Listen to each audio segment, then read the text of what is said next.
This episode is an introduction to a short series on weaponized poverty in Nigeria. In subsequent episodes, we will examine 10 instruments of weaponized poverty, which are slave wages, elitism and classism, exclusion, the government, the people, money, gentrification, distractions, Stockholm Syndrome, and socio-economic stagnation. I recognize that while some families struggle to earn 50,000 naira monthly, an equivalent of $30 in 2025, there are other families that earn $1 million naira daily. If you live in Nigeria and none of this is your reality, then congratulations. You've won in life.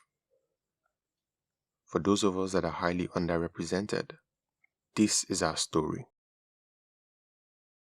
If you're from the 80s or 90s, you probably remember a period of generosity where Nigerian guests gifted you money for being a hospitable host. If they didn't give you directly, they probably gifted your kids on their way out. Do you remember that rich chief in your community to whom your parents took you for employment opportunities? Do you remember him giving you money during your departure? He probably also made you a promise of future apprenticeship opportunities.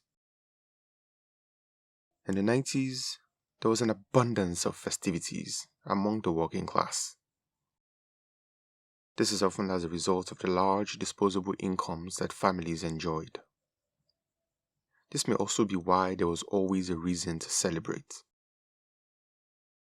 Cocoa farmers in villages could afford to marry multiple wives and have a large family to help with their farm work. Their contemporaries in the cities also lived big because of the influx of large multinational corporations who paid a living wage. Not the slave wages that are earned today, or the flat 100,000 naira salary curse. But we'll get to that later. This was a period of socio-economic prosperity in the country. So what changed? Nowadays, why does the average BSc graduate without political connections earn less than $5 daily? Why is the paid minimum wage still 35,000 naira a month? Roughly $23 monthly in 2025. In Nigeria, I assume that modern employers know that a worker cannot survive on a $23 monthly salary. So, is a level of theft and corruption expected at work? Nowadays, everything has changed from what it was in the glory days. Well, maybe not everything. If you've just returned from the diaspora, chances are your local politician from back when you left is still in power.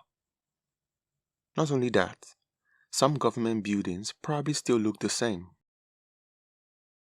Your childhood pepper seller is still selling pepper. So is the kerosene seller. For the poor, there seems to be no upward mobility. But why is this? Probably because some seen and unseen hands are manipulating weapons of poverty to cause socio-economic stagnation for the poor. Why do they do this? Because poverty is profitable.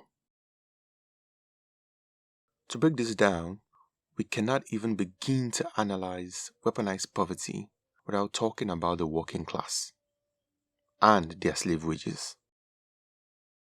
which in this modern day is equivalent to modern slavery.